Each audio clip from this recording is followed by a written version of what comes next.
Sonic 3. Fourth classic Sonic game. Believe it or not, out of all the classic Sonic games, Sonic 3 is my least played one. I put it above, 1, because who wouldn't, but that's pretty much it. I don't know, I just hasn't played that game much compared to, Sonic CD, Sonic 2, and even Sonic 1, which is kind of weird. But this game is honestly really good, and there's a lot of great stuff with it, along with some not-so-great stuff in the game.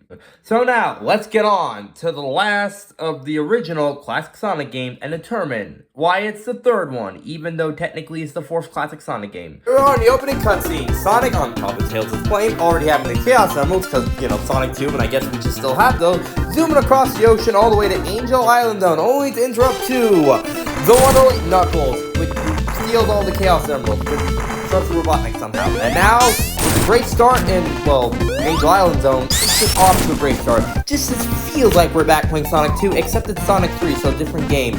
It's just, it looks really good for an intro opening level here. First off, the controls, they feel incredible to play. It's like I'm playing Sonic 2, but just with better graphics. It just feels good to control. I'm going so fast, but I feel like I do have so much control over it, not just going fast when I'm going places. Now, what about the level design? We're kind of hit or miss on this. It's back and forth between whether the zones are good or not, or just which ones you think are good, but I feel like it's half good, half bad. Angel Island Zone is obviously a very good start to the game, and it's very fun to play. Simple, but simple is sometimes a really good thing. Hydro City is surprisingly good for a water level in a Sonic game, and actually is fun to play in.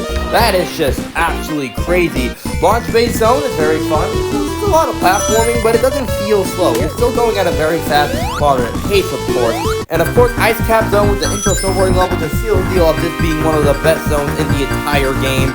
And it's just absolutely incredible. You should play Ice Cap Zone. It's so good. But unfortunately, the other side is all the other zones. Like the casino level, the name I forgot of, isn't that fun to play. I'm bumping into everything every 5 seconds. I keep getting lost. Bunch of Hills though just keeps throwing annoying obstacles at you every 5 seconds, or getting hit by legit anything. And it's so slow, and it's not that fun to play. Neat design though. But then Sandopolis kills it from being the worst zone in the entire game. First off, deserts are not that interesting anyway. Look at Mario, look at you, dry deserts. And also, I'm getting stopped by everything every 5 seconds because there's something in front of the damn sand, or I'm running into a goddamn quicksand that I just can't see coming on the first try through. How much is there exactly? And then the second act makes it even worse because you gotta keep running through this confusing maze that feels like you're never finding your way, and then you land on these ghosts if you don't keep pressing the light down to keep the light on. These ghosts will keep running after you and take your rings. Yay, just fun. It's like they went for the level designs where half the zones are supposed to be good and the other half are not so good. It's just the and Knuckles levels that aren't really mostly that good. Hey, at least the boss is pretty neat. The unique thing they do in this game, there's a boss at the end of every act in every zone essentially.